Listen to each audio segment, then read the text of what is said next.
গোপালনগর থেকে বেলেডাঙ্গা যাবার যে কাঠের ব্রিজটি আছে অতি দুর্বল এবং বন্যায় যে জল উঠে গেছে, তো সেই জলের কারণে বিজেপির বিধায়ক অশোক কীর্তনিয়া দেখতে এসছেন।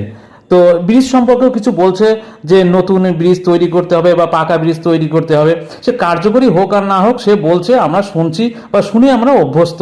তো যাই হোক, রাস্তাটা বেলেডাঙ্গায় যাবার যে রাস্তাটা দেখুন এই যে ডুবে গেছে, তো আমি একবার একটু হেঁটে উঠতে দেখাচ্ছি, আপনারা দেখতে থাকুন।